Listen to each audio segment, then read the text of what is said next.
Yamagana funyina juma makwa badi muba power 97.9 FM so any TV XYZ if radio XYZ 93.1 and na ye feeder anadofo no sebrum Kasiebo enenu anumu benu yanga tenasia yedi erebremu yi Kasiebo bekwa kofa voter power so 94.1 Global FM ho sharp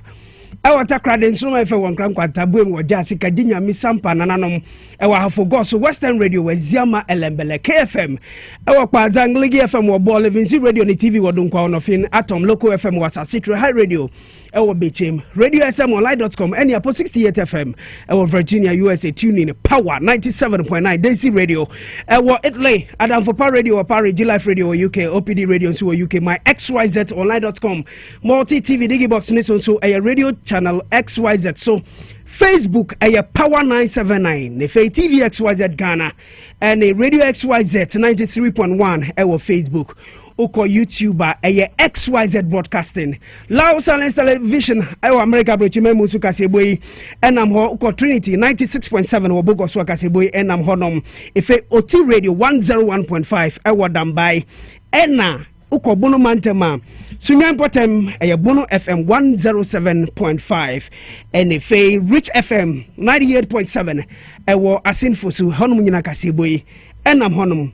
information centers ahurubika ho and ayede erebremo ne bedi mu akotimbi eni Wodubanyafo John Dramani Mahama Ediato Electoral Commission anim se omani yiwu enye ni yiwu wo hwe se wode perepere ye be yadwuma na wose court ahye se abatu dwumaku no esenye recollection ewo nsamo adwagiri Ablekuma North nokware na emunchiremu wo Kasiebo imu dwumaku bi abebo mrahye bedwam chiame pani abaso pa san dwumadie ya wodie wo mrahye bedwafio na de nanka yehwe anim se Ghana yang fotosamfo ebeko Ghana mrahye begwem na ode busume ebiesa wo ye nganim afefufuro no mu no ode ho akohoma ba sika beko akoto Ghana mrahye begwa anim nso wankwanti yankropon adum opepon busume ni da beto so ebien na mrahye begwa besan akwasitena Orbanyafo kwamna mita kando de ato aban no anim kire se Cholera ya de ya ma ne homere so no wonhwe na wontu hu anamon Endi se manyukuru ni fan wa manoni kyerem se esanse won adi nkunim no wo behwe se mputu nyuma ebeburu so de amagana fo nyina no nganya bia ya ne fei alajon kwadwo kyerem anten so aka kyerem mampanin a yen ato abama ne se onhwe se na manyuku endi sifo no adi nkunim ni ntine ma onfa appointment nyina nguma wa seguna takes on onhwe se odi Ghana fo afoforo so beka ho Orumonyafo Johnson asiadunka tianso dia so dwe chese last minute appointment ye koso MPP aban mu NDC on betwiri nyina assign enu di wabeye wo se wo ye sanse 2016 wo ye bisara NDC fusu ye sa boni biare nim Royal House Chapel ni fan was Spinters Road e di nsema to gwachem se uyo Kristo ni di akwanya bi ma wo se besom wo manma na so mu wi hu benya so bebu nkota di ama Ghana inti oral team ayera John Dramani Mahama edi aba no wo se wo fuaso ye nenene enedua adehye ya womo ewo piase wato ho gomantre so yo ye kyerkyere nche adanya empuntuo abawom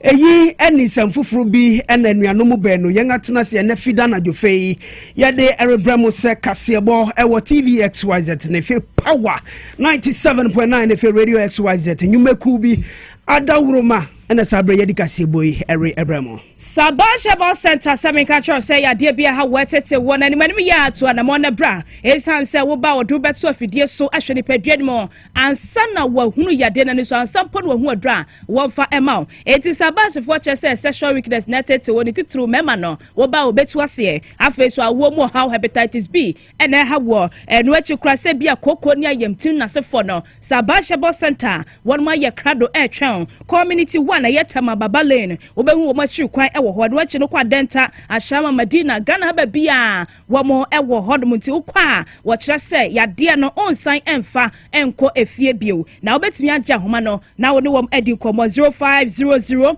064000 and afa 0500 06 4001 fra Sabashaba Center for one ebejo so edu heba for so yasne Spanish garlic mixture and in the capsules no and watching ostic real estate for wama so ye musolak natural clinic root natural products no abadwa so Roman Ridge a ye Chinese clinic for 3p garlic mixture ye dressroom called Little George Health Shop one mo nyina so yasna enwumere ye de Kasiebo ebe somwo ye nia yesi adwa esomwo eye me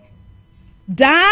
chema akosia foriwa amanfo mene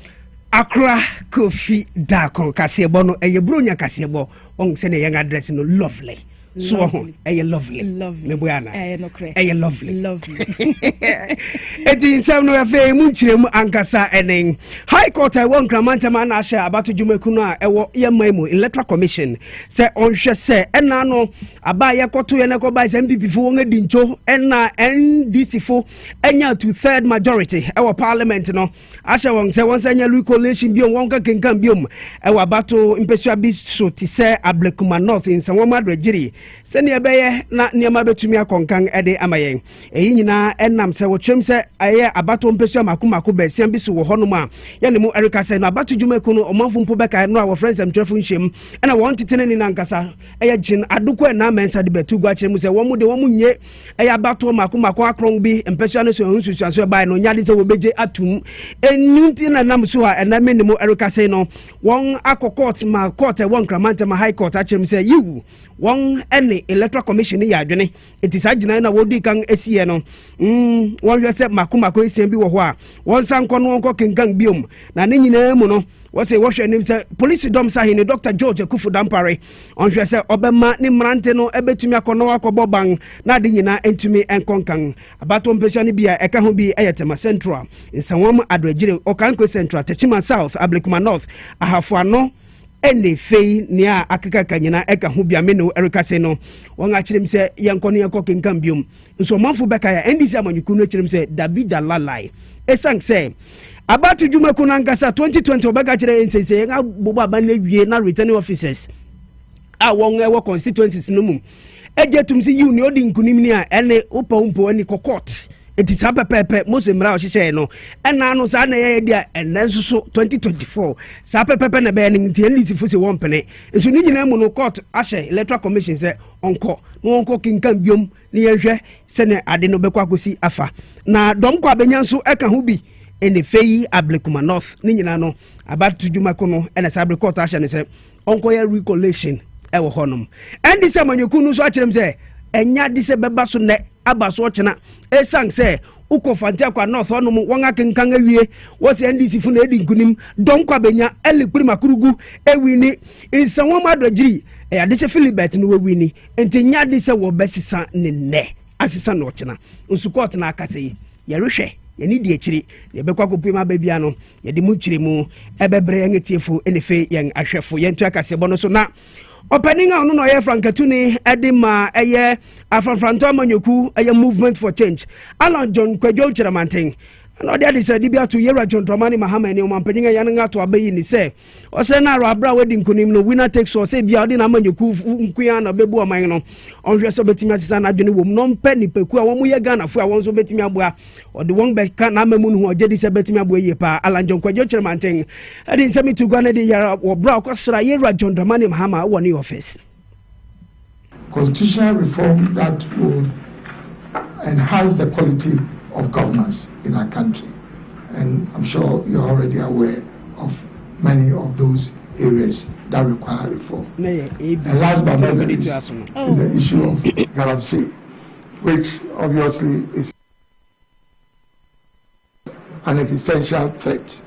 It's not just a question of those living in galamsey communities. This is something that is going to affect all of us as Ghanaians. So, very respectfully, I think that these two development paradigms, I would recommend that you look at them quite seriously. And within the context of a government of national unity, we are prepared to provide all the support that is required for you to be able to implement both the agenda for transformation and also the government of national unity. I think the greatest legacy you can leave for our country is to help build a peaceful, united, prosperous country which provides equal opportunity to all Ghanaians. Eyi ora alanjonkwejo chiramantenga oye frankatuni ama eye movement for change afranto amanyuku na nuachi na yera John Dramani Mahama mpanyin papa bi agana funyina yanga to abama no o se ono de obeti Ghana funyina asem se ne be ya o mangana ne chichire no bibia be konkan. Like I said, the easy part is over, which is the campaign and the election. The difficult part now begins. And as our traditionalists say, many heads are better than one. And you've properly analyzed the challenge of our democracy. And that is that we cannot harness all the human resource we have to be able to move the country in the direction that we want to go. At any one time, the party that wins and its supporters and functionaries are rowing in one direction, and another part of the country is wishing that that party fails so that they can have the opportunity at the next election to be able to come into government, and to create a situation where all of us, or the majority of us, are rowing in the same direction. Then it means that the canoe in which we are will just continue to be in the same place, or even if it moves forward, it will not move at an optimal speed that guarantees prosperity and dignity for all our people. Since 1992, we have implemented the fourth Republican democracy under the 1992 Constitution. And I believe that it is based on multi-party democracy. And so the strength and health of political parties is at the core of our democracy. Yi eyo mampanyinga yehwe nanim se opepon busuming ni da beto so son wa fifufra yeriba bekom no obeso ai e de akere Ghana fo nyina no wabesum ye kwan papa so His Excellency John Dramani Mahama ena motene no na yera John Dramani Mahama watu Electoral Commission for se de mame Jane Mensa wo ye ne ho ewo ma emu no hadwene entwa ye kura na ye nyina nim nsɛm a ɛkɔ fa abato akiri nsɛm a sabre no yato abawie na returning officers atimi aso asumaso bentensa ɛso wɔro na adi nkunim afa the Electoral Commission obaaya wo se Davida saa nkunimdie no nya de obegye tumesan sɛ na wɔde atuo gyina wɔn officers no so ɛna kyerɛ sɛ wɔde ahobopo edi kra saa afori nyina sɛ wɔdom adi nkudim na saa nsɛm na yɛra John Dramani Mahama kyerɛ sɛ ɛntwasum Electoral Commission mohwɛ mobɔhyɛ mohwɛ Ghana fo a mo kyerɛ sɛ mo de perepere yɛ ɛna ɛbɛbɛyɛ adwuma ɛwɔ afi yabatom ne nei ɛdeɛ na ɛkɔ so ɛwɔ mai emo wɔso wura firi ho ana Tachiman South abato ɛkɔ so mfimpinu ne adue no ɛdeɛ na si hɔ abre yi abato no kenkan yeba yendi semanyoko ne yese wo montu wo ho ase no wan kan chom so mo kokɔto ana afa die na kwati bayira ho amu anai bayira ntimi amakase yi wo de sansem wo nyina to dwabre ya abibrema mama hodo anamsefo ene ni hyiaye ɛwɔ ne office no de to dwa kyese Electoral Commission o ma ne yiw enye ne yiw. A few outstanding issues arising from the election. As you are aware, 9 constituencies are in dispute, and we think that the Electoral Commission should act in a principled manner. You cannot change the rules when it suits you and apply different rules when different circumstances exist.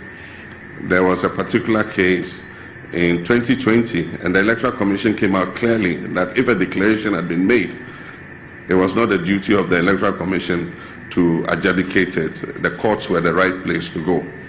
And so if a declaration has been made, it doesn't matter under what circumstance. They're saying that somewhere under duress. In the case of Tachiman South, it was under duress. There were soldiers in the collation room. There was chaos in the collation room when the declaration was made. And the same arguments were passed that, you know, there should be a recollation. And the Electoral Commission said, no, there can't be any recollation once a declaration has been made. In the same circumstances, declarations have been made. If people have a grievance, they must go to the courts and redress those grievances there. We don't think that the goalpost should be shifted depending on who is at the other end of the stick. There's one particular case in which there was no declaration. We can understand that. And so the Electoral Commission has to make a determination what happens. Is there going to be a rerun? How are they going to be able to collate those results? And so we think that there must be fairness and justice in everything that we do. And so that's a concern we have, that those issues will be resolved as quickly as possible so that we know what the final outcome of the election is. Way mampeni papa be a John Romani Mahama and the Shimamba Yatsenik Electoral Commission who ye Jumanua and yet dear a bequama unkwa and a tresse a wasa we ye esasa dear no biasi pain after the banner saying wo dani danimu and nasa wo yen said Dabida young conessa into one shasa what the periperi a baye juma. Yɛntwa Kasiebo no so nkɔpɛ mu Ghana mmarahyɛ begwam na nnɛ wɔkɔ asetena nyankropɔn yɛ adom a bro nya brain yɛ wɔ mu yɛ nte wɔ sɛ wɔkɔ ahomegye mu na nka wɔhwɛ anim sɛ Ghana yɛn foto samfo ɛyɛ Ura Mohammed Amin Adam ɛbɛba bɛpue mu ɛwɔ hɔnom sɛne ɛbɛyɛ ɔde bosome abiesa ɛwɔ afofoforo no emu no ɔde ho akɔmabɔ sika ba bɛto gua wɔhwɛ n'anim fitia na ni nansa wama nranso so sara ɛnɛ den so no wansan a mabiom ti kyame hene ɔban suma na Kingsford Bagben ne ɔyɛ ni sɛ ɔsɛ ɛne wɔn asetena wɔbɛto ahyɛda na ɔpɛpɔmbo so meng ne da bɛtɔ so ebien wɔ afofoforo no mu no ɔbɛsan akɔ asetena no bio no ɔbɛhwɛ anim sɛ bia na efeide Ura Mohammed Amin Adam beba no this a mini budget statement no ba beto won anim ana okọ asetena ne de se na masif nyina ekoye no chame hene ekasai wo bra yen amane boni odefo kwase bechi egina ho ono de nsami ebreye of this meeting till the 2nd of January 2025. Honorable members, the sittings of this meeting have been adjourned to the 2nd of January 2025. It is so declared. Enwechi na dom kuma ba no dani Dr. Ketsela to force na chire mu se chame hini bra wa me no wadi ni hu yawe papa. Well, we are very disappointed about this development. We want to caution the outgoing Akufo-Addo government that they will be responsible for all unmet commitment and obligation of state from the 1st of January to the 7th of January 2025. Let me, on this note, thank all of you in advance of our cooperation. In the spirit of good transition, it is expected that the outgoing president, acting pursuant to Article 180 of the Constitution, would have acted in good faith and bring before this Parliament a proposal for expenditure to cater for the first quarter of the year 2025.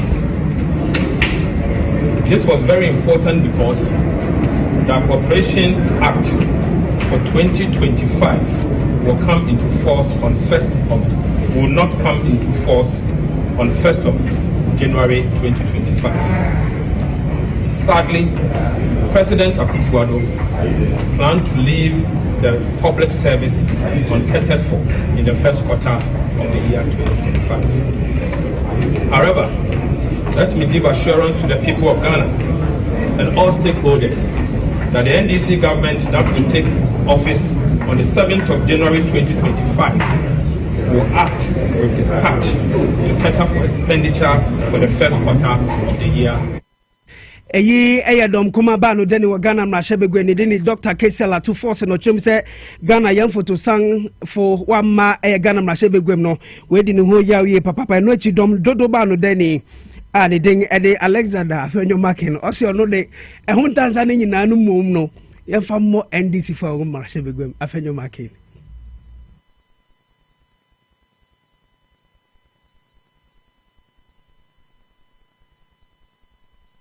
Nse yansa beka afenyo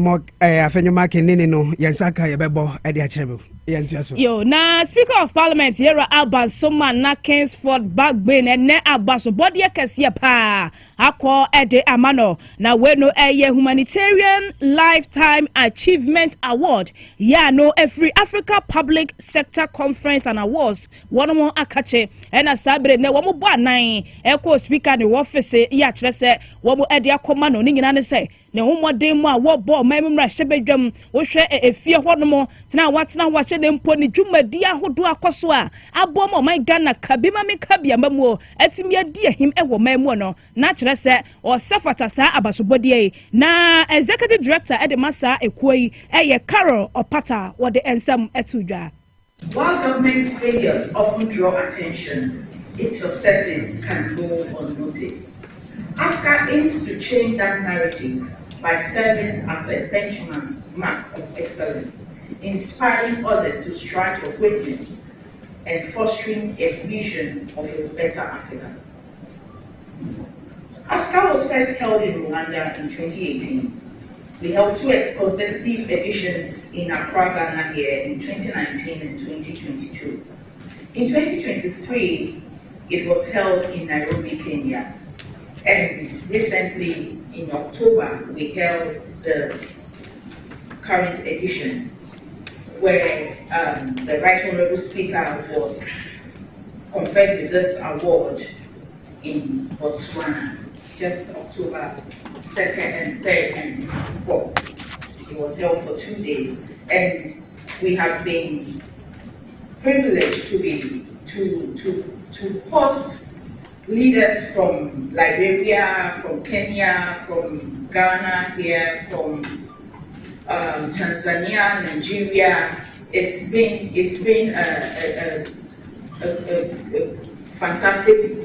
moment for us at ASCA, and today.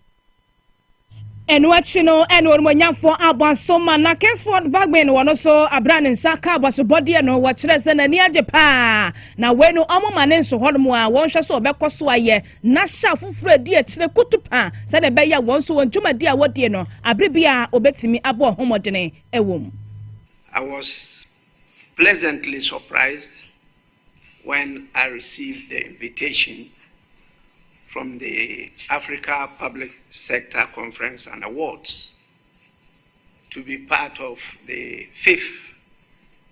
Africa Public Sector Conference in Botswana. I know that as we endeared ourselves to serve our people, that many more observe what we do. But I didn't know that such an illustrious institution was part of those observing what we do around the world. And so when I received it, it was at a time that we had a lot of pressure of work. And even though they have prepared to receive me with a large delegation, there was an indication of the number of people I could take along to Botswana. And we are assured of all their hospitality, their accommodation, everything was taken care of. We couldn't make it.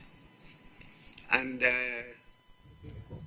what do we have for Abasoma na Kingsford Bagben and Yate Nenken? A higher TV XYZ any power 97.9 radio XYZ 93.1 a feeder no jofano sebrim Kasiebo and a gusa yede erima moyantu Kasiebo no so na yenko insem fufuru emu abatu jumeku ene fe a police and if asrafo wakaba chire mu ma wohwe se Ghana yang afiwei o mampanyin ni mrase beguafo aba ye beto no bambo mu nsem wo begire mu nti wo ye nhye ye manoma etumi akonkan ye papa me ne Erika se no na de wo friends am chirefo nhyem no wo hwe kwanga wo fa so no wankasa wototo niam manema nyina ekokan ede ma yen ewo abato no ne bre no emo na de bra wo friends adwrefo nhyem opanyi kwankyerefo a otunkrade magana police adwumaku no ACP akrofi ena oni nsantwrefo twetwe nkomo no kyeremu se nchicha wo ye ni nyina no aboa no obeto akoso ayenhye wo bayire niam mu ye papa se ne beye na obebo Ghana yen abato ne fe yen niam ayere ye nyina no obebo ho ban ye bra wo friends adwrefo nhyem no na menuabea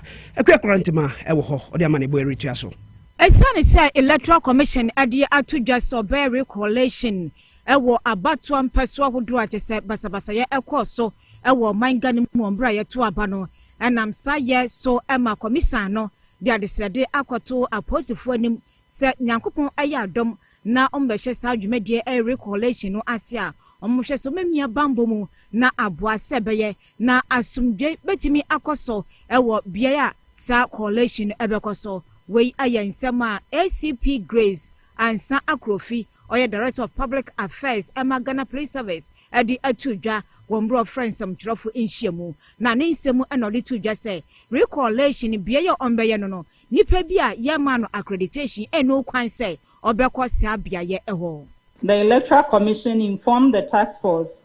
of their preparedness to proceed with the outstanding collations and requested the task force to provide the needed security. The task force assured the Electoral Commission of its readiness to provide the needed security for the outstanding collations. In addition, the Commission reminded the task force that during the collation, only individuals accredited. Mami Grace Akrofi asandi tudwa akyerɛ mu sɛ National Election Security Task Force no ɛde to nsɛmtwerɛfo anim sɛ ɔmoman to political parties ahodoɔ no sɛ ɔmo bɛsrɛ paa sɛ bere no ɛso a mo nto nsa ɛmfrɛ ɔmo gyitaafoɔ ɛnhyɛm kutupa ɛmbɛyɛ basabasa ɛwɔ saa biayɛ ɛhɔ. There will be a joint police and military deployment for the exercise. We wish to caution the public that non-accredited persons will not be permitted at the centers. The task force would like to urge the political parties to refrain from inciting their supporters to mass up at the collation centers to disrupt the process.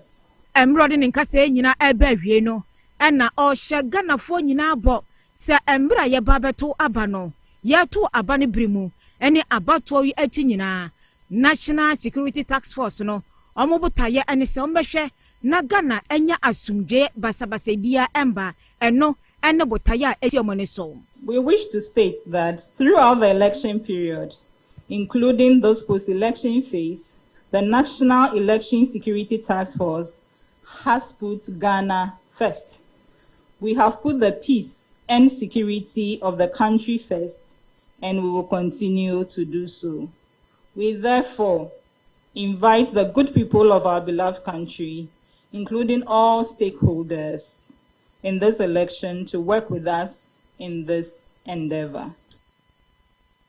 Won manyamfo kwabena minta kando eye dwabo somra shebedwani wonukro ya woko maimo mra shebedwafia waye ranking member ema eye adwatuko ya won ehwe ya pomode eso ene wode atodwa ya wo chese nei usho man Ghana mu a ye ka ya de ya to di se cholera no a ati atese pa ni titiri ukọ atoye mantem no emu a amane boye efra poyimden atena ye hono eba ekire mu a enipa makomako be ye dunan ena wafomu atona nanom ewo sedo we akwaye how kesiye pa ababeda omayi eso enu aka bia mo nyafo kwabena mita kando e de adesrade ye mu odro akoma ban no ya wo sese animanim ya akade ne niema hodo bia eho behia ama pomuden adwumaefo na sa cholera ya ati atese ewo mam ni titiri watoye mantemu wo matimi di akoatia no animanim ya aban no emfangu akwan mu. Many health facilities have been pushed to the brink, with administrators now resorting to appeals for assistance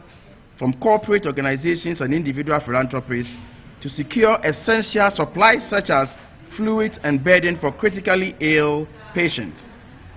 This dire situation clearly shows the administration's failure to adequately prepare for and respond to public health emergencies. The situation is worsening. According to WHO, over 2,039 cholera cases were recorded in November 2024 alone. If the current trend persists, the number will rise even higher. The daily situational report on cholera are deeply alarming. For instance, in the Western region, on December 17th, just 3 days ago, 123 cases and 15 deaths were recorded in a single day. Disturbingly, healthcare workers are also falling victim to the outbreak, with 15 healthcare workers infected while caring for patients in the region. Without immediate and decisive interventions, Ghana risks facing a full-blown cholera epidemic before the incoming administration takes over from the outgoing MPP regime. It is deeply concerning that what could have been a minor cholera outbreak has instead exposed the fragility of our healthcare system. The minority urges government to act swiftly and decisively to address these challenges. Way and a several when you for Kablamita Kando editu Drabosom Rashabajani and no Cholera no theatre say etia bino M1 Nanimani ya Kadia here biano one fan call na yentimi emfa enkuntia. Gwadifo wankabomku mpanyimfu a womu wankramantama Greater Accra Market Association executives ena wode abasobode akwa mayera John Dramani Mahama oni na abedi echiri Professor Nana Jenopoko Agimante wongatumi edi nkunim e wa fiwe yo mampanyin ni mrahye begwafo aba yeto ni nyina mu wo kirem se won bonabaso na emom wo sere no se oba omomoden se oni won betumi aka ba kirem na won gwa ahoro wa enye e won kramantama no wo betumi ahwe na odi hujuma ede ama won opanyin a ono no gina ni mpanyin Fui anang a on yang etwetwe nkomo eye honorable Mesina Afrowa Nijan eno kyerem se Yera John Dramani Mahama ninkunim dia wedi no adisa abeye abakosem na wode won achitai nyina ama no. Accra Markets Association Gama, the chief markets queen mother Mesina Afrowa Nijan na Afrowa Dade Impadua the first. The executives along with the entire traders and market stakeholders across the region extends our heartfelt congratulations to the President-elect, His Excellency John Dramani Mahama, and the first female Vice President-elect, Professor Nana Jenopoko Agima, for your resounding victory in Ghana's presidential elections. We pray for divine wisdom, strength, and success as you prepare to undertake the responsibilities and challenges of your esteemed office. We in the market fraternity have no doubt your capacity to lead our beloved nation towards greater socio-economic development, prosperity through your visionary and inclusive policies. Your track record of recognizing the vital role of markets and small-scale traders in national development is well noted. We appreciate your commitment. Enwechi ena nimpanyefo no mu bi nso ekasai ena wo kyerem se wo se Yera John Dramani Mahama oni na abedi ekyire obinfo na na Jenopoko Agimante se obesigwe biara wo nkramante ma wo se oni won kamba kyerem no yanhwe bia port na wo sisa agwa na betimi abo efensi so no wonhwe agwa bi ti se ne awokosi wo Kumasi kejeti na fei miamia horo aka a ebinso so eye kotokraba market no so won fifi mantem no wonhwe se obesi bisara ade ama wo e won nkramante ma no won so no won de biara da gwa wo read Well, President Nidi John Dramani Mahama, Kasiebo, Noni Bakodan, Nidi Joe, Vice President, no one na afine, one jelly one Daniel what you want hame. Well, I cannot woman Daniel what I may have mangana. A dark ma is fite. No one she am a con. Bana be bane. Ameba wo mano won bi be na pe Kumasi market kejeti market won tawe ko your Greater Accra ne abomodern ko ni won wo jalaye abotemi ko ni akwa ha wo won papa ya ke na ba tashi ne ke no ko ba susu ye jalaye ma ke ni amebomodern aka ba fun wo nu pa alele ko ni atashi ni won wo ngawu ni wo yo wo kewa ko ni beni Ghana etom beni Ghana yo le awo Ghana no o won da yo wa shaka shi wa papa John Dramani Mahama Kasiebo nene ye wa de che ewu elile no le fe no ko wulu hame ino na fe hame wo fe Ghana be fe efe hawo o won ba nyu de jomo ka he jole ka no tumo papa wo hame ni echie benka wo president ka vice ka ya kwanshi ni ebinga wo ka jamede e ka ngmemo ko gbe akele ka he wala ya majela ko ye ko dabi kokoko Ble Majalai na Kumasi station Salaga Kaju for Jala Kajala Krokome ni he fite no ba kpale fa ni sa eye empanyefo a wo mo hwe agwa horo nyina so e won kramanta ma ha Free Breya, my Ghana, Yakotu Aba, Yankunudia, Equadema, and DC, Amanyoko, and who be here said, ye nya transition team, ye no every NDC, and I feel so NPP, Amanyoko, na etime buane, Niama, who do, Digua, Kwam, handy over, maybe atime kwaso, come, na no, and Free Breya, transition team, ye, washa says a warrior, Jumana Koba say, last minute appointment be kwaso, and your recruitment, a who do be so air kwaswa, natural say, ha, Junipa, NDC transition team no and who say MPP for and to sana moya no can be ama NDC aban e say last minute recruitment na appointment no a ekoso no enye dwuma wonum ebetwam na nsem ya ka ho bia ma tetera ni dima NDC amanyoko ye national chairman Yera Johnson said dunkatia wono so besisu dua ya wo kire say enipa bebro 10,000 and last minute ya ka kuma bi na kire say MPP wo mo do wo mu akwaguo no washa si a wo fo madwumam enne mposika tua bi a ekoso no enye sem kuma na wo ka kire MPP for say enye dwuma won betwini nyina asan wabra no wode na probo na mu ewo bromantem kopie mu ewo sunyane na wode ne naase ekwama mu abato nkunumdi a ekoma NDC amanyoko no ene wode sansem wo nyina etudwa amane boy ento aso no ne nsem wo kan ye no yentie bie National Chairman Edema NDC amanyoko ni Yera Johnson esi edunketia ene na ase probo ahihye so ewo emia mienu ewo sunyane abato mpeswaso na emra one party etitaifo ekohia ewo Victoria Park no one na ase ekoma eya info Muslim bi mpenfo ena afia Kristo som eku awra ewo sunyane patemu eno na ochire mu se yade a NDC amanyoko no behwe se wo mebu amamuo no ewo kwampa se ne be ya eye enunyama NDC amanyoko no wo no ebekoso awo ho eno na one na se edema party no imebunu ochire mu se yade obeda o masiye pa se wo mo hwe ebo ballot boxes ahoro eho ban se na ebe NPP amanyoko no wo mo ehihye se o mehwe no mawie abato ni mu no entumi amaso eno na ochire mu se yade a basabasa yo ene afei etutra se mekoso wa abato tuo ni mu nyina no yade a MPP chitaifo ena enesa enyamrasem no ebai Parliamentary constituency hankwa de ena mo ka sisi ani etimedi nansa Davida eti wa mu na kofa bai ha sunyane west mu chari a wo mo chari se mo ni anya de a aka wo mu wi amu na ba fo ati mo so na ba ya chira me ati mo so eti ano de the American Babia said, Faudie Kurano and free. Freedom is not free. You have to fight for your freedom. And you want to waba say when I'm going to obey MP.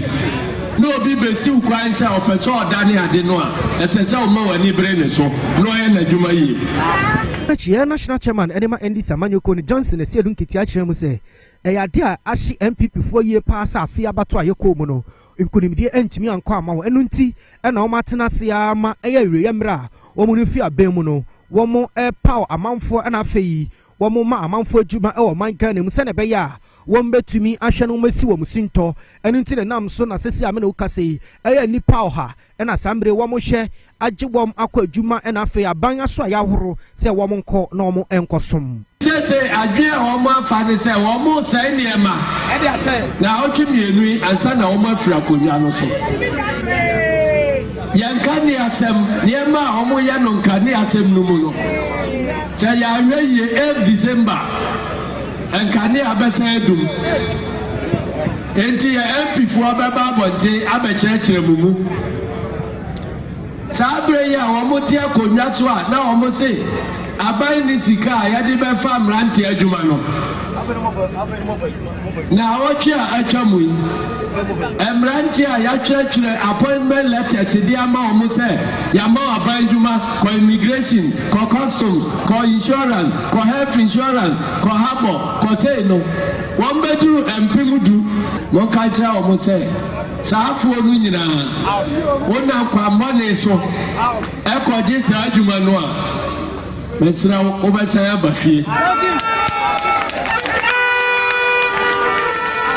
ne krakra mu no eyade a Johnson esi edunketia ene aprobo ebehihye so Brekum East na afei West a eka eye constituencies a ɛyɛ ndc amanyɔkuo no etumi edi nkunim ɛwɔ saa ɛmantam ni nemu na yade wakyerɛ mu sɛ yade a ɛyɛ party no ampanfoɔ nyinaa ɛbɛka ne ho na ɔne ɛyɛ saa aprɔbɔ no ahyehyɛ so na afei ɔne akyiakyia ɛyɛ MPs road ɛna wɔde nsɛm atogwa ɛrekyerɛm sɛ wɔn ɛne yɛwura John Dramani Mahama ɛyɛ adwene sɛ ɔde baasomkuw bi aba sɛ sɛbio nipa bi a wɔn ɛresom wɔ aban a wɔte ade so mprempren mu na wɔde wɔn adwuma ɛreba na awie yɛnhwehwɛ wɔn nsɛm mu sɛ yɛsusu sɛ bia na keta hyehyɛ prɔe ne dwumudi akɔ so wɔn adwuma mu a wɔnyɛ nhwehwɛ wɔ saa nsɛm no mu no wɔse wɔne yɛwura John Dramani Mahama ɛyɛ adwene yie paa asɔre wɔn nsɛm a wɔde atogwa no wɔkyerɛm sɛ wɔn ehunu sɛ wɔn ɛyɛ kristofo nti yɛ kristo ne nsusu deɛ udi dwuma a eduru bi a wɔsɛ ubu akonta de kyerɛ yɛn wɔsɛ wɔyɛ ne saa pɛpɛpɛ na ne ma kɔnkan ɛde ma yɛn ti yɛde adwuma de bi hyɛ wɔn nsɛm a wɔsɛ wɔyɛ ne yie na eduru bre ne yɛ tu nsa frɔ sɛ braba bu nkonta wɔtumi ayɛ ne yie na ne ma kɔnkan ɛde ama yɛn na Royal House Chapel ne fan wɔ Spinters Road ɛde nsɛm yi ɛtu nsɛntwerɛfo anim wɔ bra wɔn sɔfo panyin a ne din ɛde ɔsɔfo walanyo agbo ɛnyɛ mfihyia aduosia na wɔrehyɛ ho fa ɛna ɔkasamafo ɛde ma asafo no ɛwɔ hɔ a ne din ɛde Reverend Sheldon Parkwesi Hilson ɛde nsɛm yi tu gwa no kyerɛm sɛ saa ɔra team na yɛwura John Dramani Mahama ɛde aba no wɔne ne yɛ adwene. I believe in accountability because Bible Nankasa demands accountability from us, and we are the light of the world. It's the say reflecting this accountability. To say did you maybe say and I say see did you maybe say ready say you make akunta. It's no more. I don't see anything wrong if the president, the incoming president, says that he has put Operation Aura to. We want to audit the cathedral issue. I think so we should rather embrace it and welcome it because that is our mandate. We are people of accountability. We are people of the light, so we shouldn't be afraid. We should be open and we should be welcome to be able to allow these operations or this accountability. Eyi eyo kasama for Reverend Sheldon Parkwesi Hilson or your kasama for Dima Royal House Chapel International Nifa was Spinters Road ewo enkramanta manuechi no de futu koma mabum se yenhwe se yenja no mepanifo awo mu chen no yedi obuni ni di bekwa ma won na yeye ni sanu na bebu aye ma yenkwa aware ewa asase so biom susu no sa kirem se opanyi kwankyerefo sofo ya oda safo ya no wo honom Reverend eye walanyo agboyi wa asom yie papa osanka nsem kakra ade fa ne ho ewo honom Udia actually Udia Yamisho Udia said it's in Yamisho actually so big respect the Mobia or so big so they are Ubishia Yefis up opinion which me yes I Yamana and that's Wama Ubeteni Ache. And you check the Bible, I can say, we have a part of more respect. Our life will live long. And if you want to live long, you must honor your parents, you must respect your parents, you must give them their due. Then you can live long in the land of the living. Share your papa, Apostle Electoral, Abrabwa, Ejinama, Ahubrasian, Ejinama, hard work, Ejinama, Yabisho. Any faith, it is as believers, any the youth are here, but we must be hardworking. A Reverend Sheldon Parkwesi Hilson or Kasamafo Edema Royal House Chapel Nifa Ewo Spinters Road Ewo Enkrangha.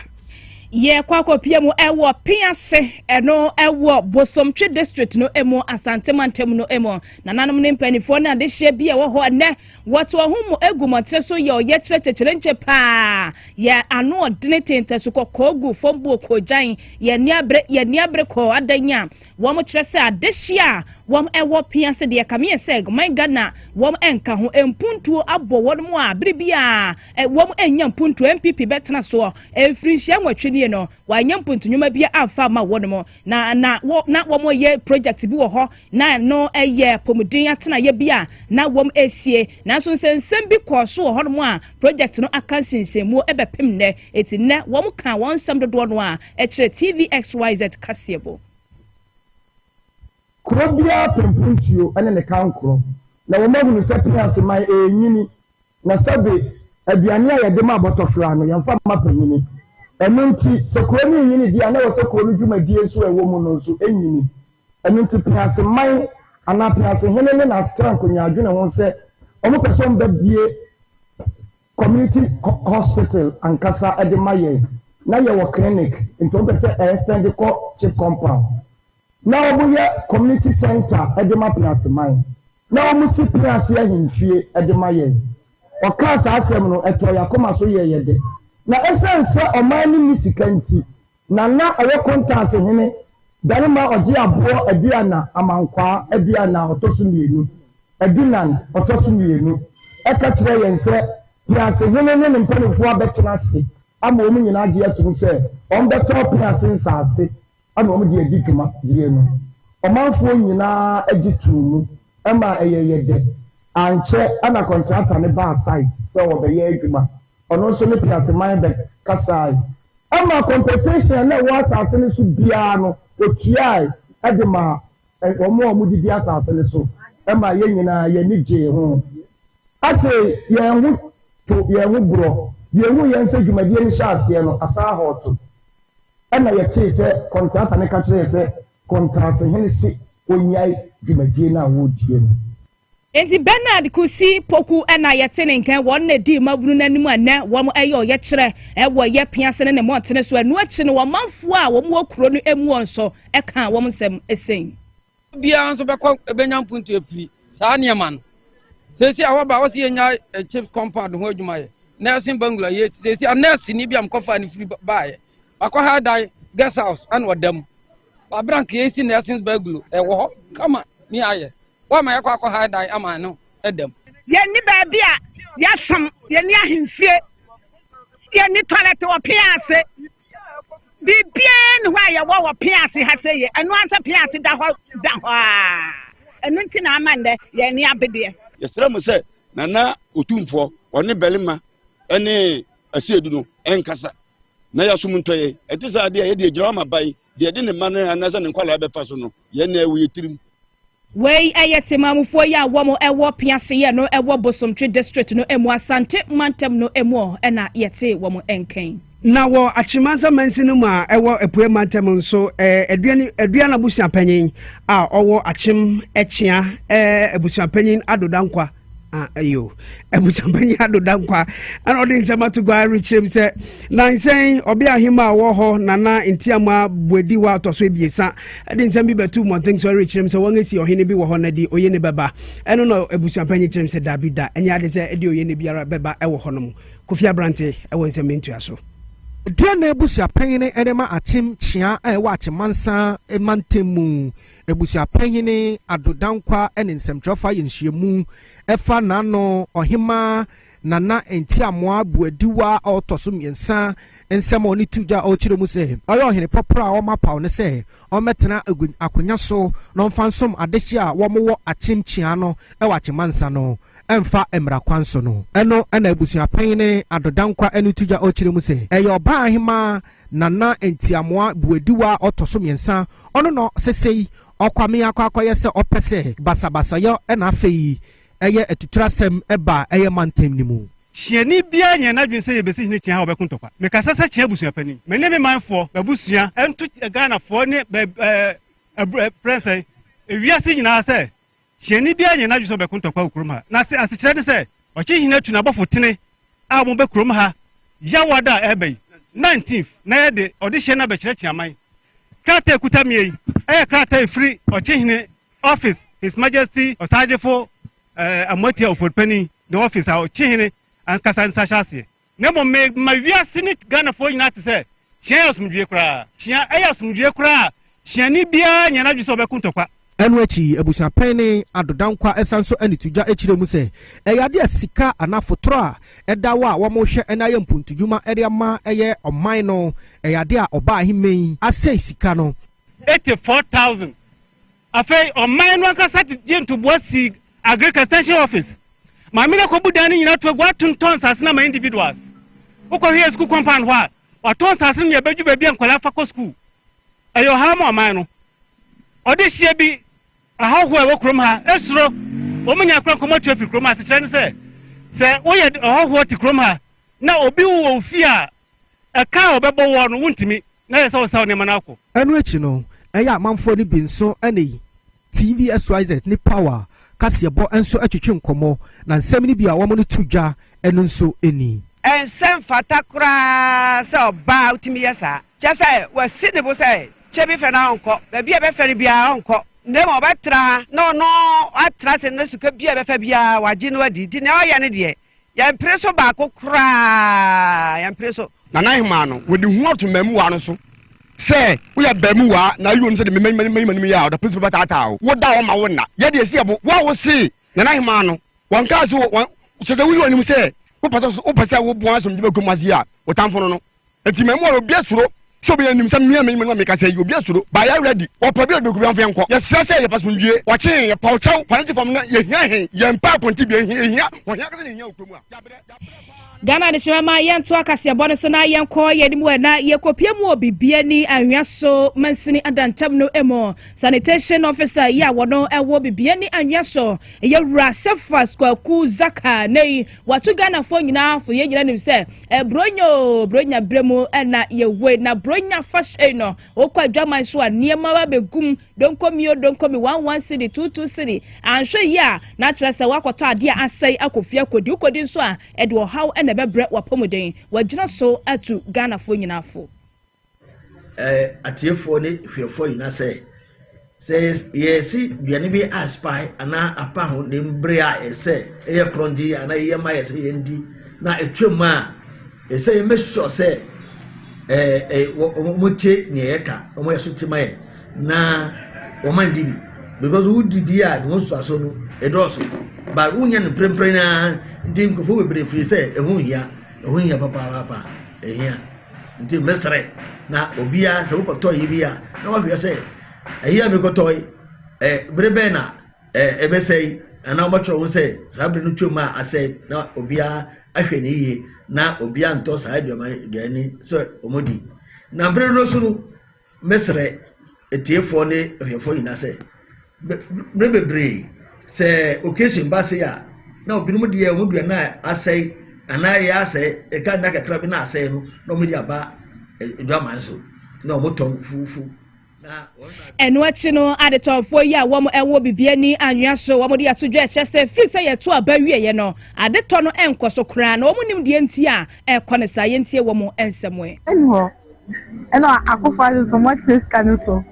ene akomodi Otakuya so na se so be free sinti do enoye o di boni mo kuya no so na mama beta so de den a on beta de on beta ni ma so from beta ade nti ya mo kire anu omre anu ye den anu omre pa nkrofo sikani ho anu na ama edwade no ayesa no obi aso niska binu su ni adwumaye youth na omso omni adwumaye nti ama nema enkoyie sania abibia ekono ano mrepa so ye wompa enko nka abeka bese kesa mre nka preparation no nka kakra ka ekononim ba so asejina de gina market is slow fise yeto aban wie yere de no ma nko because the master dey won say election year bia na sa na eba because yeto aban na Adwadifo a won mo ewo bibia ni anhwa so bekwai na yate wo mo ensemu National Coordinator Edima Voter Diaspora Caucus Eyura Basil Ahiabladi nsema to gwachim se ojedi ye papa se yera John Dramani Mahama bra wa baby omi no behwe se from Mantamufo obenya mpuntunwuma yen votarians ayewo obi manso ne dɔɔso pa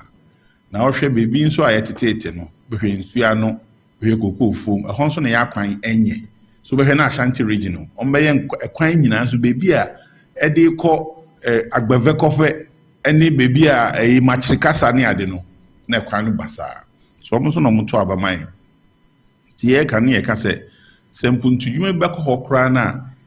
other regions na omo nhwe baby a ye nkrofo no na basic necessities no ye provide them am enye sa ye kɔ ne ye kɔye voter agency sa brochire na baby a ye nkrofo wo na ɛhɔ nso nte na omo nya ni daso bia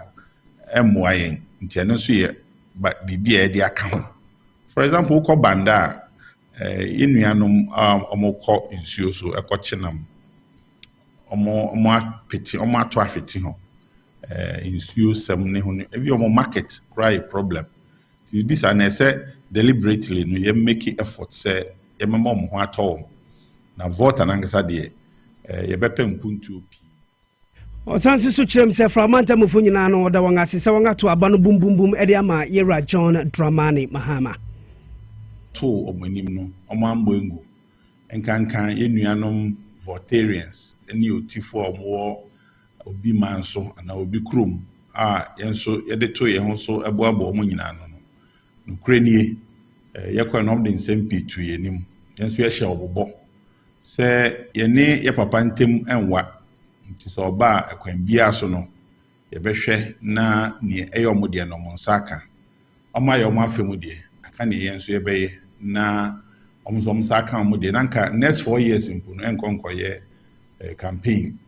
dimbia Basil Ahiable National Coordinator Edima Voter Diaspora Kokosa Omodom Endisa Manyukuno Yafa Sidan Koma Little George Health Shop or Watama Community 5 or Shapivio being run about no any presby as from 150 pen or main country say Upekoa Misha Koa Plus Dominion Powder any Yakaka when no Aya Papa in Penifo Aje Atum Food and Drugs Authority for Amma Wong Aya Quenya so Betimiaton Tongue Road Yamipacho eho and Obeko Brunya Yaruba Bedi Mipacho Upe Baby Albania and Rupapa Ato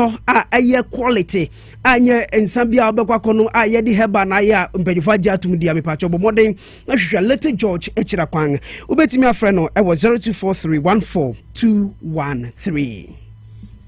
garlic mesha ne capsule say yadroshon kwa wunya binasa wono no memena eboa manipadua no enya hoode mapa wo ho na se tata na se bia wo ho no na dwonso twa no hawa ba ho ne titru mema no wote wa ya wa bre ya wo dwonso a kwa ne ko Spanish garlic mesha ne capsule CB ebeboa mo adwonso free wa ye kase amro so oba nso ubunsa wote wa ya wa pebi nanu no menu pa we nyina anya na oboram Ghana pharmacy shops ahodo atwe ho ahia Spanish garlic mesha ne capsules no wo benya bi ato Ghana babia na open do so pom dia na wafre 0266 1141110266114111 ofra empany4 ebejo so Medi Moses woba infishedu ya sani ya chirini wanga bebu ye papa prostate unse merima no yenganya hufa so uyo bia nasa berima mpeme goridi enko yisu ye mipacho wawshwe misabri abranti budindi roja misrobo modi nkope bilanom na ntimi mua ye papa hypertension sensem diabetes miano susu munko ubu munsana moja ni meya malaria sensem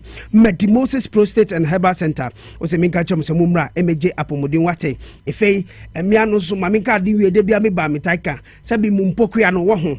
niam bia bedi de munko ne mfa mamogra no yenhwe so ye ne enyim free breast cancer no ntimi mo ho ban mfa nkyere mo na Medi Moses na kyera kwa ne headquarters no ewo Adenta barrier on police station no na di enimhwe Accra Central so o Ghana Highway Authority 1 yard ne mu ewo ministry saje kojo woni School for the Death no NAD and Nimsha Kumase wong ewo ahinema kokobe mi pacho betimi afra wong ewo 0244 068447 Solak Natural Clinic for some menkancho said manimi ya wa pa wo ba be ma mo china che awon munya bia Solak fo abene wo mo de ka wodra wo mo jiro mo da so pa no echi no kidney yade wa liver no ho aba haw anase bia be ma prostate yade etete wo adwuso twa mu yade na mu yade ho bia wakwakwate no Solak Natural Clinic for set to anamo nebra laboratory service ni nyina won eyebi wo mo nkran ha kokomlemle wo ben Harvard Senior High School no wo konwa yira kwan na nchechebu bia no a na wafre 0553 932631 0553 932631 Power Specialist about Hospital was a main culture say hey eba no hepatitis A B C D N E a wo mu bohu modern ye ankasa but wo fatty liver and as out na sika kraba hwa na to ase wo drop any bit is Umar de bia u ka shan ni ade me pacho but modern na hwe Power Specialist about Hospital for chira kwan wate na sciatica hu sense what me ke bi infa ma wo na fe ora Paul chief driver wo so no prostate hu sense no mu fa nko Power Specialist about Hospital e bia wa ka hye wa konya akwanhia unompe mu ebu ukotodwo ntimi nante wie Power ene beboa osa hu sensem anase kompo ebia obehwe na okon ha bibia behu wo kasie bi Bipacho, power ne bebuel. Fibroid nso emia no mfa mo yere ne mu nkɔ hɔ. Umar Ibrahim fa yere kɔ hɔ nom. Ne yɛnyɛ fibroid ho adwuma emfa ema. Bipacho hwehwɛ wɔn ɛwɔ Kumase, wɔn ɛwɔ Fiase Lake Boson Triquanti Poniso. Wɔn ɛne Josbro filling station no ɛne die nhwɛ. Accra Central wɔn anase Nkramanta manso no. Wɔn ɛwɔ Kwabenya Pokwasi ACP Road. Takrade wɔn branch no ɛwɔ Anaji Estates. Wɔn ne Anaji MA Primary School no ɛne die nhwɛ. Fred 0244 5444 22 and 0200383831. WhatsApp 0555 797878. Austic Real Estate for sale passase na wadi sujuma and for an inch rubber beer. I say names are son o ko baby fufro no ya ton ma be ni padu o kwatwe ho manso. Austic Real Estate form asase de manso twe bia ni ho. E di se o pa bi e wododo wa ayukuma asebi afenya do we nya na se sha hills no obefra homa ya ni mani ya to anamo ne kwaje wasase ne kwa your project no e wo so e 0244 684069 and afa 0240933748 0266101406. Uyo bia udidi a untimi nyekese anase untimi ndidi ye ankasa mepacho ni ubronika ne se loss of appetite bi anase ubehwa kakra bi ai se de bia wo no waye nofo nema mu a tie Hasa Misha enefe Hasa capsules fusi menka kyerɛw se wɔn abade ama na tie wɔn nupa na wɔde aba no Food and Drugs Authority fo agye atom entity kopɛ wɔn nupa ni bi na to na ntimi mu a obi nso a wɔbɛhwɛ nafu uya beba unimu ho uhwɛ misabri onyem wafu ise na ye ne dɔtwe gedege enye abrante de was to me bu adwuma na nya 3 points uma you do good bombaden kope bi na timi mu a karifi so ho enti kope eye Hasa Misha ene fe Hasa capsules ne bi nanom na entimi mu a ye papa enu nyina no me pa Food and Drugs Authority fo won agye atum uyo bi a obehwe tena sinsu akakra bi se wachi dompe ne yaw anase wani yisu igagro se mani su brim ni ade bifacho edru papa no na ba ade ama we na uyo obi apemfo anase obi onya busumi du ebien ya orentumi enum bi na monu pe nyina no ukọ okanshi draggling akọ Repash Ventures ubenye bi ato ne fe Hallows bi wo ho Medina for muko eye card pharmacy Temality George ewo Tema Community 5 and if Educard Pharmacy a ewo kaso pedudu tu a na wa friend 0244 238 310 0244 0240 238-310 and if 020-3822-855. Ruta natural products no abadwama so wom ewo Ruta mesha ho malaria fever enetete wo 3D ya de ya tena so ache wonum no ahodo bi enko kone kope Ruta mesha nanonom ni nyina sebetu Ruta Titanic typhoid fever droson kwa eboatu asiententem no na Ruta live wo ho enu achikura ne se bia ni padua me fi adokuru mu amachira sa woje wo ho enye no eye Ruta live na sa wono no mu a ebe ohuru ni padua mu nyina ayi fi ne kekawa afiri mu amwanya ho de mapa Ruta nronya na Ghana ha pharmacy shops ahodo atwe ho ahia ba bia ne heba shops ahodo ni nyina no ubenya biato na ema opendodo mu dia na wa 0244 503443 0244 503443. Minsaka lovely someone ye fear say XYZ Broadcasting Limited ye mampanye bi ye nya bang bi oba nka no kware no ugo try bi wo ho ko to bi wo ho be 10% dedi amba no be ye fio na mo XYZ Broadcasting Limited lovely so ye starting means again ye ni mu ho moda no kware nkuto enti obi ti say chief driver Paul waje atum Umar do good waje atum Sule Bella wo munyina wo se akora mo minsaka promo no de biada ye twebi ye transfer na no mu fra mi na me di good me say lovely eye we a enti muntie ni ye ne obeye ni fa phone sisi a wafa dial *274*10# na selective power FM any TVXYZ tie ufa phone na no wa dial *274*10# no wa selective Power FM and TVXYZ. Mo uya ni sa pepepa tie me.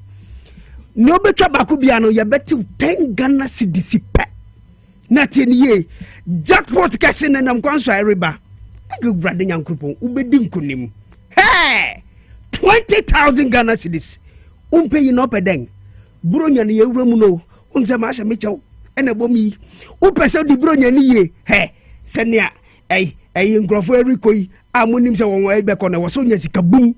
se na wato aba no bum bum bum no nya sika ni sa fedidi lovely na ne man koso ye oni wa bushafo ene nkuku aba obenya bi ato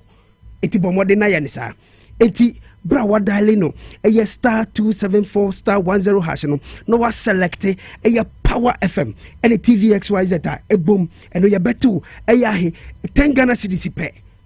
Hana says no flashes me Hana yebi ubenye sika bronya na odi edide na big jackpot no se ne be ni no uya me pacho betimi win 20,000 Ghana cedis nyankropo ya doma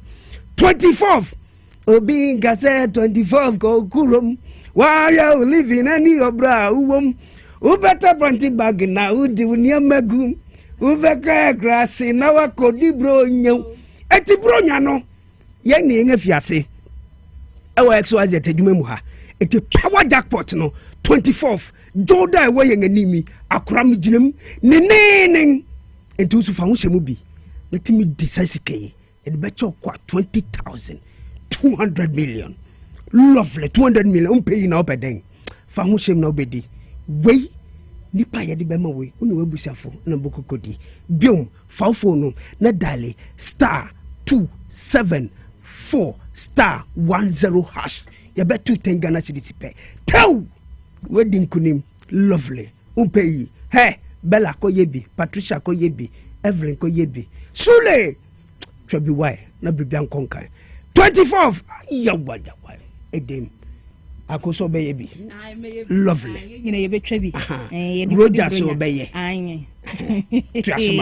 Yoda yanko Roman Rich Chinese Clinic Roman Rich de woma gidini pa womo ya pomudi atena ya won fa ya de ne nkonsan fa mafie bio na hye ne so say stroke ene hawo anasa kuma ya de o ya de na koye kuankro wo de wonum nu ahodo bia enko Roman Rich Chinese Clinic for say oba fidie kukuda mo honum a womo do be ya test ahodo de gida bi wakuma ya de no wachi bramo no liver no o kidney no a o hawa ba no ni nyina wom ebetu asiama na omachi kwan no wom wonkran ha ya Indian High Commission no na wom ni wom edi ehwe ni mo eti wo kọ wa kwan cheche wo bia ope no ji ahoma ye 0546 450672 and afa 0556 121863 na hye so mo ye adwuma fiti joda kopem fie da no pa no nwotwe kopem anwumere no num na memenda ne kwase da so no pa no nwotwe kopem awia no mienu. Let's talk educational consult mi pa won echira kwan ewo Tashinungwa Estate wo Mango Street ni so wo bele Jokuku Municipal Assembly no natie efe no wa oba no 6 months edere kwa mi pa bo modify oba no ko honom esanse wo be kire oba na de ye ankasa madam that is ampofo pa tie nka boyi abranti bi already good ni din dis Kofi Emmanuel Kofi o se mi kan kire se ni yire awo foforo enti the next 6 months no or the ni ba no beba ho se Kofi ne kan enti unsuso fa oba no ko honom na oba no de no ko honom pacho wo be kire na de ye ankasa se abofra no benyi na ankasa be nkwan obefa so hu se obebue na adwuma ontwen aban adwuma yiwu ni obronika de se entrepreneurship no efe so abofra no betime nya kokuduro gina nipa mu akasa public speaking IT information technology abefo kwankwe ba ye dingita wo ba kire abofra yi se uyo bi nsuso a me pacho webue school na wa kire unhu kwanga oni wa kire fofo yi befa so ya for one common let's talk educational consult wo betete wa kire fo yi edi amawo umpe yi na opeden bronya ni afufufra yerikomi aban fufuro na abeyi esanche wodi niam nyina beye enti mpato bomoden na for let's talk educational consult e was 0249 069821 0249 069821 3P garlic mesha ya drostron kwa winya bi na sa wono no mo a eboa emo gina brane pa ne capsules so ho a no so boa e ma ne matimi konkan 3P garlic mesha 100% garlic and that's organic a kire se wo mo de fam fidie mo aso so enti se winya bi na sa wono no mo a eboa ma honam ya etuase wa kire bramo e na ya o ya ne nyina etuase wo ho a wona sita yo titiriti 3p why kesiam roso opesa wosotia kwana kope 3p garlic mixture ni bi na no mo eno achikura wanyo hawo adwunso twanu mu a odwunso a wobre yie pa ansa na adwunso no aba wafu ya kesia honam ya stress na chlese ajewa boso a 3p garlic mixture de bedi akagire mu edrowe Ghana ba bia pharmacy shop bia benwo bowram obenya bia to de mo wo yoba pemfo ba na asa bia akwada wunyam rufisha dumienu de wonka ho opendo so pomu de a obefre 3p for anase P-Wac natural health for 0248 928824 and afa 0201 000021 ofra P-Wac natural health one more ebejo so last one if any nyinamra na wie na abranti bi ewo nungwa ne dindi ni ayi o GPR tu chama o se akra kofida ko SMB test no ebi we he ene fe chief Simon so akra me pa SMB test ni bi na me kai se ene mu ntwan mu ntemie esanse SMB test no mrante we efidwe mu ha de biara da nu an wonom eye du papa eye marima dru nen SMB test lovely Adam la chief ambassador we dwuma mu ha enti unsu tie one head office na nkasa na wo mankasim ewo eye efifi mantebe fikrom no wo na mom o so do Ghana funti wa bankra mantema wa bebu ni branch ni bi ewo Accra odoko official tan wo banyi Christ Ebenezer Preparatory School no enti SMB test no eyi ankasa esanse Food and Drugs Authority for won adi atom na ye fidei neje bia ba fidua mu ha enye ize enti munkope bi na monto Little George Waterma community 5 benye bia to Rich Joe's Pharmacy wo Carnation Big Maroon Pharmacy so ewo La Paz New Market ne face Ekus Pharmacy ewo Ashaiman NF Rico Herbal so ewo Okanshi Drugland amanfu bubombo ento awo eni niam wa hanya ize mikai na SMB test benye bia to na nabuachi Herbal Kaswan so Tribe of Judah ewo Kaswan efe AA Mensa ewo Takra de mipacho pedudu wetu anu Alfred Dog ewo 055 837 9545 and 020 104 4221 and 0243 989368 Akwasa anywhere na u say yo ti ade shima ma de Kasiebo de nyina asiase da enkoma news team ni nyina afia ofabia ella ama poma checheku akua krantima wo nyina yo mafam de boaya ye de ebesme no achi no ba ye camera ye wo osowa ha no achi Elvis ene mrantie ni nyinara wo mo so boy Francis so eye na fam de eboy na penso oko MCR Peter ene Ralph ene ne mrantie no wono mo eboy birthday no ye me dofu bi birthday madam from yonko pa ya na me ne ye adwuma wo Boba FM nkoko ye friend Andrews anane the killer wo ye host sports wo Boba FM ti ne ye na woda idie na kire se me ma na woda papa twedi amponyanko pro nhira no na wonye ne kese me chie obi ya enti ye de sia kenkan fo no ye me da chehima akosia oforiwa amanfo me lovely man Accra Kofi Black Merry Christmas in advance.